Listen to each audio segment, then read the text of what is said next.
dans quelques instants notre grand débat du jour avec cette question, Philippe, puisque on va revenir sur ce sujet. Construire un bloc central entre la gauche et le RN, c'est l'ambition de l'ancien Premier ministre Édouard Philippe qui fait campagne pour soutenir ses candidats. Alors parlons vrai, est-ce qu'un bloc central peut renaître dans la politique française? Giscard disait que la France voulait être gouvernée au centre. Est-ce encore le cas aujourd'hui?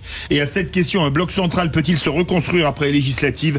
Vous dites non à 83%. Vous voulez réagir, le 0826 300 300. Notre invité Christophe Plassard est avec nous, député sortant Horizon de la Charente-Maritime, 5e circonscription. Bonsoir, merci d'avoir accepté notre invitation. Petite question avant de partir en pub, est-ce qu'il y a une place pour une nouvelle majorité parlementaire? Bonsoir, merci de votre invitation. Oui, je le pense. Je vous donne un seul exemple, la vie locale. Voilà, regardez ce qui se passe dans les communes et dans les départements, ça fonctionne. Ok, on en parle dans un instant, bougez pas. 0826 300 300, soyez les bienvenus, on est ensemble. On va essayer de garder le cap jusqu'à 19h. Sud Radio. Parlons vrai. Sud Radio, parlons vrai. Les vraies voix Sud Radio, 17h-20h, Philippe David, Cécile de Ménibus. Bienvenue dans les vraies voix. C'est pas organisé là, c'est comme des cheveux ébouriffés aujourd'hui. En tout cas pour ceux qui en ont. Des quoi? Des cheveux. Je vous enverrai une photo, Philippe David. Vous allez voir, c'est très étonnant. Voilà, d'avoir des cheveux, c'est ouf. Philippe Bilger est avec nous, avec Mickaël Sadoun et René Chiche, bien entendu, au 0826 300 300 et vous. Et notre vraie voix du jour, Franck, qui est avec nous. En attendant, bienvenue à tous. C'est le grand débat du jour. Les vraies voix Sud Radio, le grand débat du jour. Je suis venu vous demander de faire le bon choix pour la France. Ce choix, c'est celui des élections législatives. L'extrême centre ou le poison français, les 3/4 des électeurs qui se sont exprimés, ce qui est quand même assez fort, se sont exprimés pour 3 projets. Un projet d'extrême gauche, à gauche, un projet d'extrême droite, à droite, et ce que je qualifierais comme un projet d'extrême centre, si on veut qualifier le mien. La confusion n'épargne pas non plus le centre. Extrême centre. Pour gouverner au centre, on a besoin du centre. Édouard Philippe veut donc créer un bloc central en campagne pour soutenir ses candidats aux législatives. L'ancien Premier ministre veut élargir et stabiliser une base politique de la droite conservatrice à la gauche social-démocrate pro-européenne. Il espère attirer l'électorat de Raphaël Glucksmann et d'autres figures de la gauche pour former une coalition robuste, capable de gouverner efficacement. Alors parlons vrai, est-ce que le ni gauche ni droite peut être une réalité politique? Est-ce que la France étant plus polarisée que jamais, cette reconstruction est condamnée si elle se faisait à être marginale dans les urnes? Et à cette question, un bloc central peut-il se reconstruire après les législatives? Vous dites non à 83%. Vous voulez réagir? J'attends vos appels au 0826 300 300. Et Christophe Plassard est avec nous, député sortant Horizon de la Charente-Maritime dans la 5e circonscription. Merci d'avoir accepté notre invitation.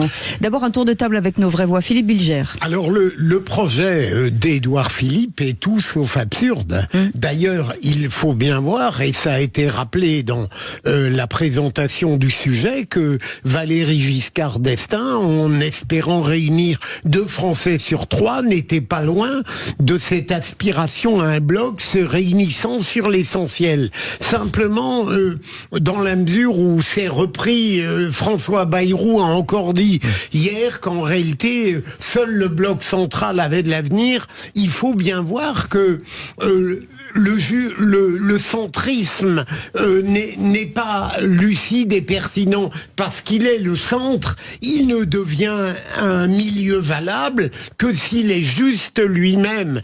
Et donc, on a eu des tentatives de centrisme de ce type-là, mais qui ont toujours périclité parce que on a eu de la mollesse, mais on n'a jamais eu un pouvoir véritablement fort, et on peut douter de Édouard Philippe, qui a beaucoup d'Alain Juppé en lui encore. Mickaël Sadoun, c'est du nini? Oui, c'est du nini. C'est une tentative, je crois, de faire du Macron sans Macron, mais je pense que sincèrement, ça ne réussira pas. Philippe parlait de Valéry Giscard d'Estaing. Je pense que les temps ont énormément changé depuis Valéry Giscard d'Estaing. Les enjeux qui s'opposent au pays ne sont pas les mêmes qu'à l'époque. On était à l'époque sur des questions largement économiques et européennes, avec notamment l'inflation qui a préoccupé les années 70 puis 80 avec la montée du chômage. Aujourd'hui, les Français ont envie de parler d'immigration. Je pense qu'Édouard Philippe d'ailleurs l'a compris, puisqu'il a parlé de la renégociation par exemple des accords d'Évian, puisqu'il parle parfois d'immigration en lançant une pierre à droite. À mon avis, ça ne marchera pas, puisqu'il y a fondamentalement une incohérence maintenant dans ce projet. Dès qu'il lancera une pierre à droite, c'est la gauche social-démocrate qui désertera. Dès qu'il lancera une pierre à la gauche, c'est la droite conservatrice qui désertera. Je pense que l'ADN du macronisme n'était pas dans une cohérence idéologique, elle était dans le fait que comme ça gagnait, il y avait un positionnement social qui était agréable pour les gens qui votaient pour Macron. Je pense que c'était largement ça. L'ADN du macronisme, c'est qu'il gagne. Or, maintenant, il gagne quand même beaucoup moins parce que les gens se sont radicalisés et qu'ils ont envie de solutions très concrètes pour le pays. Donc, à mon avis, ce sera une tentative ratée. Non, absolument. Non, mais si j'ai bien compris, Édouard Philippe rêve de ce bloc central après législative. C'est-à-dire qu'en fait, il mise sur une assemblée où aucun parti n'aurait la majorité. Hein, c'est bien ça qu'il veut. Hein. Il parle pas dans des années. Lui. C'est tout de suite après le deuxième tour. Horizon 10 jours. 2027 quand même. Non. Édouard Philippe espère après le 7 juillet qu'il n'y ait pas de majorité du tout à l'Assemblée, que ça soit une sorte d'assemblée ingouvernable, et donc à partir de là, il espère créer autour de lui, ramener certainement des LR, ramener des sociodémocrates, ramener pourquoi pas quelques écolos macro-compatibles, mais c'est un fantasme. D'abord pourquoi ? D'abord parce que ça va se heurter à une arithmétique. Si on se fie aux derniers sondages, qui sont quand même pas trop trompés, je pense pas qu'ils vont se tromper d'ici le 30 juin, on va avoir à peu près, voyons le plus haut niveau pour ensemble, disons peut-être 120 députés, si vraiment ils font point un gros... en haut, hein, voilà, comme on dit en mécanique. Hein. Mais vous vous rendez compte, si pour avoir une majorité, pour ramener à eux, pour avoir ce fameux bloc central, pour amener des sociodémocrates, des LR éventuellement, des LR, mais c'est impossible, c'est un fantasme. Je pense qu'il fait ce discours parce que je pense qu'il sent la défaite et il prépare quand même son terrain pour lui. Là, oui, d'accord, pour 2027. Mais pas tout de suite. Là, c'est du fantasme. On va demander alors, un invité. Christophe Plassard, député sortant Horizon de la Charente-Maritime et qui est en campagne électorale. Vous avez entendu l'avis des vraies voix, Christophe Plassard. Est-ce que ce grand centre, c'est pas la quadrature du cercle, finalement ? Alors, vous serez pas étonné si je vous dis que je suis pas d'accord avec ce que j'ai entendu. Ah bon ? C'est surprenant. Je pensais que je vous avais convaincu. Ben non. Alors, à mon tour de vous convaincre. Oui, l'idée, c'est pas ni, c'est et. Aujourd'hui, ce que vous avez évoqué et sur lequel je suis d'accord avec vous, c'est qu'on n'aura pas un parti, comme on l'a connu au temps du RPR ou au temps du PS, qui arrive avec une majorité absolue à l'Assemblée nationale. Oui. C'est un fait. J'irais même dire qu'aujourd'hui, c'est quasiment une conviction, et c'est même une réalité quand on regarde les dernières élections. À partir du moment où on a cet état de fait, et qu'il faut gouverner la France, il faut donc construire un commun avec lequel on va pouvoir travailler. Et ce commun, c'est pas de construire une politique du centre en se disant voilà mon projet, soit vous y adhérez, vous êtes avec moi, soit vous y adhérez pas et vous n'êtes pas dans la majorité.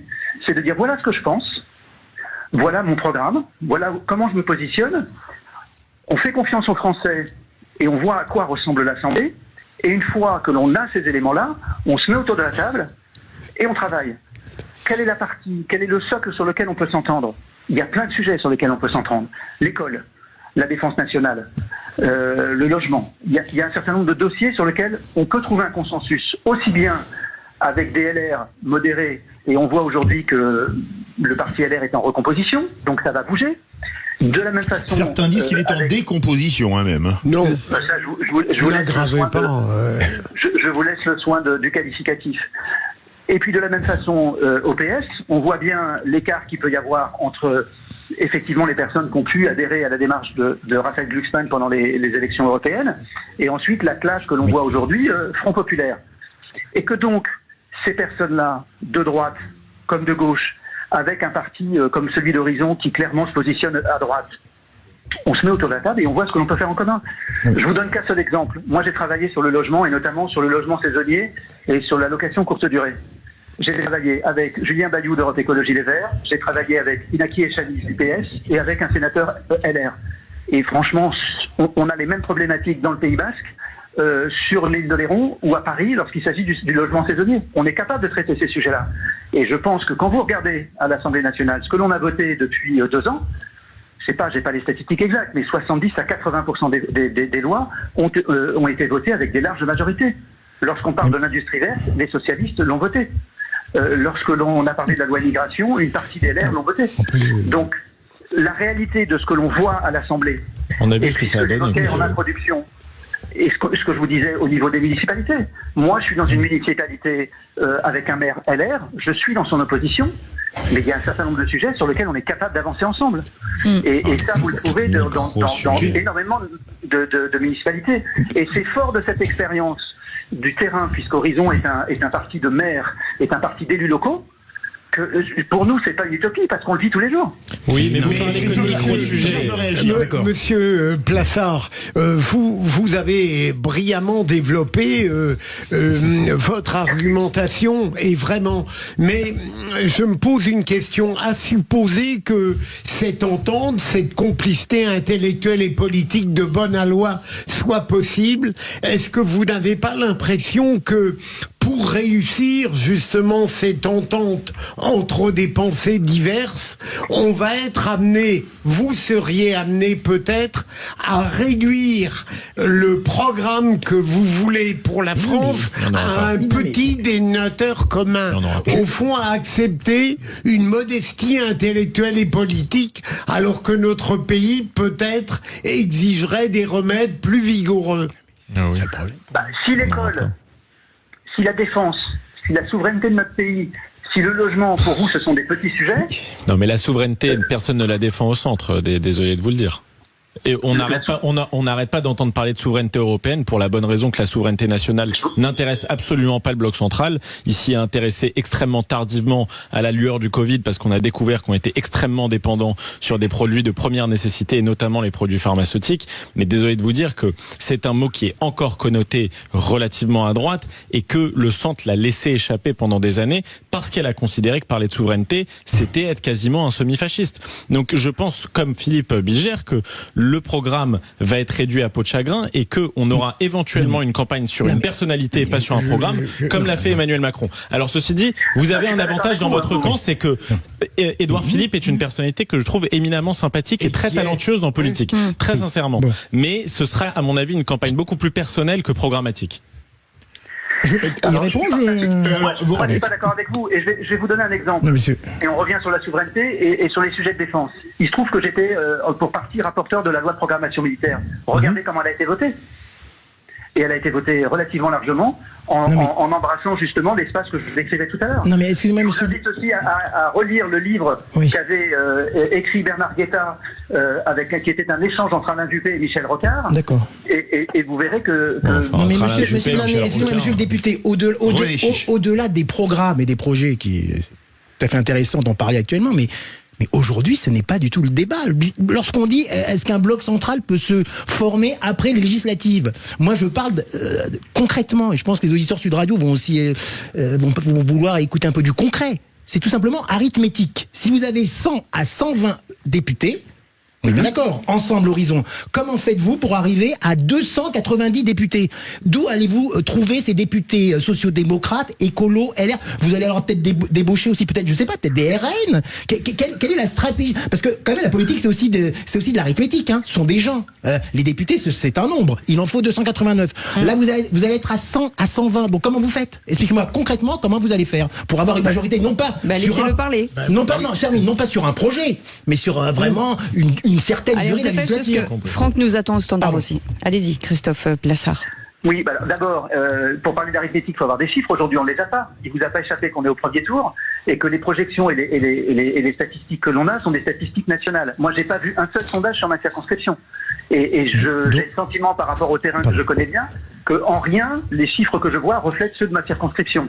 Ensuite, on va voir au soir du premier tour la configuration que va prendre l'Assemblée, et on a connu déjà par le passé des seconds tours qui ne renversaient peut-être pas, mais qui modifiaient très largement ce qui pouvait être les attendus du premier tour. Donc, de toute façon, on part pas en politique avec l'idée de perdre. On part avec l'idée de convaincre. On fait une proposition, elle est différente peut-être. Elle est peut-être disruptive selon ce que vous pensez vous, mais c'est pas parce qu'elle est différente et qu'elle est statistiquement pas présente dans des sondages qui sont des sondages nationaux que c'est quelque chose qui n'est pas possible. C'est une proposition qu'on fait aux Français. On verra comment ils votent. Christophe Plassard, on a Franck au 0826 300 300. On vous écoute, Franck. Franck, il est député. Il n'est pas député, mais dépité. Et pourquoi?